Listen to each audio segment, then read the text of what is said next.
Muy bien, seguimos acá en nuestro Pensar en Nada del día de hoy y bueno, avanzamos con el programa, este programa completo que venimos hoy estrenando estas 3 horas de 10 a 13 horas, Elena.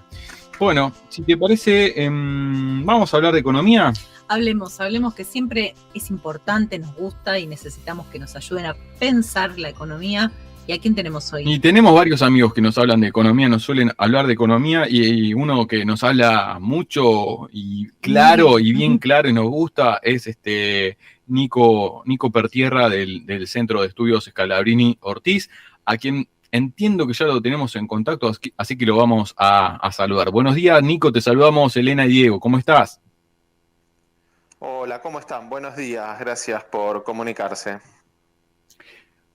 Un placer, un placer. Bueno, Nico, nada, queríamos charlar con vos porque aparte el Centro de Estudios Scalabrini Ortiz acaba de sacar un nuevo informe, estos informes que nos es grato recibir cada tanto, y en este caso está titulado Economía de cara a las elecciones. ¿Nos querés comentar un poquito de qué se trata? Bueno, nosotros lo que intentamos hacer en este informe, que era previo al primer desafío electoral. ¿Hola? Sí, te escuchamos, sí. Me pareció que se había perdido, perdón.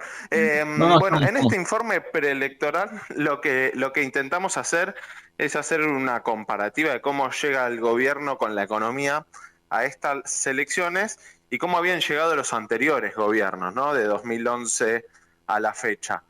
Bien. Y como primer balance de lo que estuvo pasando en los últimos 10 años, uno diría,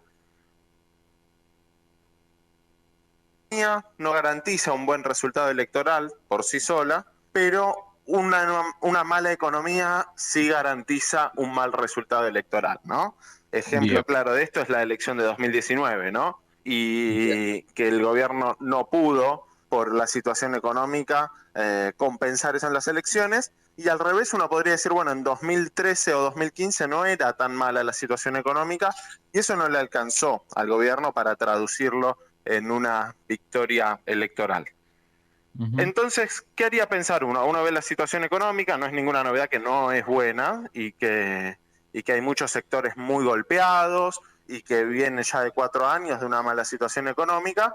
Entonces uno se arriesgaría a pensar que eso le va a pasar una factura importante al gobierno, pero también la diferencia y lo atípico, ¿no? Del escenario, estamos en medio de una pandemia. De hecho, bueno, nosotros lo habíamos puesto en el informe, el presidente hoy en una columna me parece que hace justamente mención a esto, entendiendo que es mala la situación económica, pero que no es él, en principio, el único responsable como sí lo había sido el gobierno anterior, ¿no? Claro. Entonces me parece que eso es un poco lo que se va a estar tratando de presentar y veremos, para mí la clave, si el gobierno pretende presentarlo de esa manera, es que dé las señales, dé un mensaje y sea claro en que hace todos los esfuerzos posibles por revertir esta situación de 4 años. Porque se puede entender que no es el único responsable, que hay una pandemia, que se venía de una crisis, pero si se ve que no hace esfuerzos necesarios, ahí sí eso puede pesar en la decisión económica de esta elección. Nico, cuando para pensar, estos esfuerzos tienen que ver con marcarle la cancha a los formadores de precios, con avanzar sobre los sectores más concentrados, o por dónde pasa, porque como que es muy fácil. Me parece que son dos frentes. Sí. No, te decía esto de que es muy fácil, ¿no? Echar, sobre todo de la oposición, bueno, este gobierno hizo o dejó de hacer, pero hablando del conjunto de la sociedad, que bueno, por lo menos nosotros tratamos de interpelar el sentido común y decir, bueno, hay que poder identificar, ¿no? Al enemigo, a la cuestión principal, y bueno, ¿quién tiene acá el peso de la responsabilidad y cómo avanzar en eso? Sí, yo creo que hay dos frentes. Ese me parece interesante, el de los precios, lo voy a dejar para el final. El primero, sí, más evidente, me parece que es por el lado de los ingresos, ¿no? Y que ahí la lectura es dar señales de que la base de la pirámide de ingresos va a tener una recomposición importante independientemente del nivel de inflación. Y ahí, ¿cuál es la señal, me parece? Por ejemplo, tenemos el caso del salario mínimo vital y móvil, que hago un breve repaso porque en abril, mayo se había anunciado un aumento del 35%, pero que terminaba en febrero del año que viene, ¿no? Que iba a alcanzar, en teoría, los 29.000 pesos recién en febrero. ¿Qué fue lo que hizo el gobierno? Adelantó ese aumento de 29.000 pesos y empieza a regir ahora ya en septiembre. Pero eso tampoco es suficiente, lamentablemente, y me parece que en el transcurso de este mes debería darse una señal con el salario mínimo también importante, que alcance por lo menos los 31 o 32.000 pesos a fin de año, y que también todavía está muy lejos, ¿no?, de una canasta básica familiar que es prácticamente el doble de ese salario mínimo. Claro. Y ahí se juega entonces el tema de los precios también, ¿no? Cómo responder a esa diferencia. Unos precios, el salario parece que sube por escalera y los precios por ascensor, que también hace a la demanda y al consumo. Es que sí, ese es el punto al que me parece también importante llegar, porque veamos cuál fue la estrategia del gobierno. A principio de año intentaba fijar la pauta de incremento de precios en torno al 30-35%, porque ¿qué garantizaba el gobierno en teoría? Paritarias también en el orden del 30-35%, y el tipo de cambio en principio pretendía también llevarlo en la misma pauta.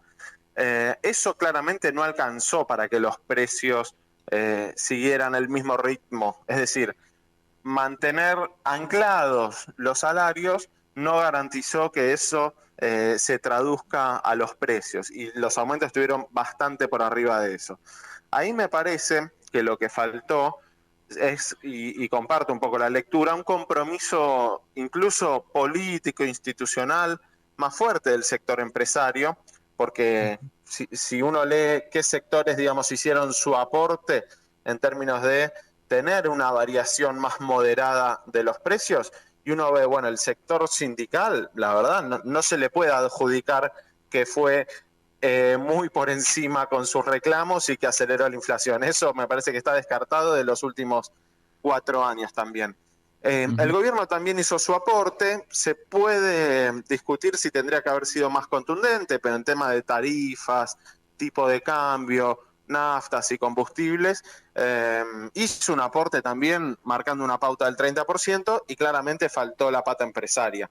Y como para cerrar y ver una lectura para adelante, en este contexto electoral, conseguir ese compromiso político, institucional del sector empresario, sí me parece que es bastante complicado, porque obviamente ningún empresario se sienta a la mesa a acordar nada en medio de un debate electoral, y eso va a quedar pospuesto, me parece, para el año que viene. Y el año que viene sí, yo espero que ahí la estrategia con el sector empresario sea un poco más contundente, ¿no? Entiendo que en este escenario es difícil, pero superado la coyuntura electoral, me parece que hay que abordar ese tema, ¿no? Sí. Decí. Sobre todo pensando en que vos mencionaste, bueno, y lo sabemos, estamos en el medio de la pandemia, pero digo, hubo sectores que claramente salieron muy beneficiados. O sea, cuando decimos la mayoría la pasa mal, bueno, siempre decimos, tenemos que identificar, ¿no? La mayoría de les trabajadores, y hay un sector que también se enriqueció, digo, hubo sectores que digamos, que además de seguir aumentando, no sé, la internet, digo, hubo sectores muy beneficiados con la pandemia. Entonces, bueno, ¿cómo distribuir, cómo repartir la torta, ¿no? Ese es el desafío. Sí, y antes te sumo otra, Nico, para la respuesta. Yo estaba pensando esto que decías, comprometer a este sector para quizá que quedó pendiente para el año que viene, pero mi pregunta, y obviamente vos no vas a tener la bola mágica, pero ¿Cuál sería la herramienta más efectiva, ¿no? Porque también estamos, por ejemplo, frente a la anécdota ya a esta altura de el impuesto a las grandes ganancias por única vez y a las grandes fortunas. Y sabemos que fue algo que costó y que hubo grandes, y hubo incluso amparos judiciales para no pagar. Y nada, me quedo pensando esto, ¿cuánto más se puede avanzar, más que el pedido a la buena voluntad? Sí, y te sumo otras medidas que también levantaron las más airadas críticas del sector empresario y en particular del alimenticio, ¿no? Con el programa de precios máximos, que parecía una medida tomada en un contexto muy excepcional, pero en la que la Copal, en ese entonces dirigida por el hoy director ejecutivo de la Unión Industrial, Daniel Funes de Rioja, ¿no? Antes de eso funcionaba como el representante de las cámaras, de la Cámara de Empresas Alimenticias, no ahorró un renglón en despotricar por el programa de precios máximos, que a pesar de eso, digamos, se vieron aumentos realmente muy importantes durante el año pasado en los alimentos, ¿no? Me parece que acá hay una solución que es evidentemente política, ¿no? Y que tiene que ser parte de un programa también económico de estabilización de los precios, porque ¿cuál es la lectura? ¿Por qué llegamos a un plan de estabilización, digamos, como idea para solucionar el tema de los precios? Porque lo que entendemos nosotros es que hoy tiene un alto componente inercial la inflación. ¿Por qué hoy vemos valores del 45 o 50%? Y básicamente porque venimos de una inflación de 2019 también del 50-55. Por la coyuntura de la pandemia en 2020 estuvo un poquito por abajo, fue el 36%. Pero superado eso, volvimos a una dinámica muy alta. Y entonces, ¿cómo se ataca este problema? O mejor dicho, primero, ¿cuál es el problema? Lo que pasa es que vamos proyectando para adelante esos números de inflación y entonces es lógico que cualquier comerciante o distribuidor cada 3 o 4 meses aplique un aumento de 15%, porque si no, muy rápido pasa a perder el margen de ganancia. Y entonces eso le va agregando un ritmo que eso es lo que se necesita cortar. A mí me parece que esta es la principal causa de inflación hoy, que no está explicada por el tipo de cambio, que no está explicada solamente por el déficit, porque vimos que congelar la base monetaria, tener déficit cero no se traduce en bajas en la inflación necesariamente. Entonces, este componente de expectativas adelante hay que cortarlo con un programa de estabilización y eso implica compromiso de 3 actores importantes por lo menos. El sector del trabajo, el sector público, el Estado y el sector empresario. Así llegamos a partir del diagnóstico a esta idea de que se necesita también un compromiso de los distintos actores para cortar esta inercia que complica tanto todas las decisiones, ¿no? Nico, y ahí yo te estaba escuchando y te sumo otro, ¿no? Otro frente como para pensar, capaz que no lo podemos terminar de desarmar en el día de hoy, obviamente, pero hay muchos que están hablando ya del fracaso de la ley de alquileres y me quedo con esto que estabas vos hablando, ¿no? La proyección hacia adelante. La ley de alquileres hoy incluye un contrato de 3 años. Y yo lo he visto, me ha tocado de cerca, por ejemplo, que ante esta nueva propuesta que incluye la ley, directamente no se están firmando contratos o se plantea una prórroga a los contratos ya vencidos de 2 años, de una prórroga de 1 año. Y la excusa también es esta, ¿no? Es no se puede proyectar de acá a 3 años hacia adelante. Por lo tanto, hay varios sectores que ya están hablando del fracaso de la ley de alquileres. No sé si tenés alguna reflexión al respecto. Sí, y también otra cosa que se está viendo, me parece que es una más grave todavía, que son contratos de alquiler de vivienda, pero que en los papeles aparece como un contrato de locación comercial. Entonces, ¿qué se hace de esa manera? Se evita que el alquiler se ajuste por el nuevo índice que elabora el Banco Central, que ese índice básicamente es un promedio entre inflación y salarios. Si la inflación es 40 y los salarios 48, en el año va a aumentar 44, digamos, para hacerlo sencillo. Y lo que se está haciendo transformándolo, digamos, camuflándolo como un local comercial, se vuelve al escenario anterior, donde se incorporan cláusulas de aumentos ya prefijados. Hoy, por ejemplo, he visto también por casos cercanos aumentos del 18% cada 6 meses. ¿Y qué problema tiene eso, me parece? Un problema muy serio. Imaginemos el caso optimista, digamos, de que se logra bajar con un plan de estabilización la inflación inercial de la que estamos hablando del 45% al 30%. No es un gran número tampoco, pero supongamos que ese es el escenario en 2 años. ¿Qué pasa con los alquileres que tienen ya incorporadas cláusulas de ajuste del 18%? Para el que alquiló de esa manera es impagable.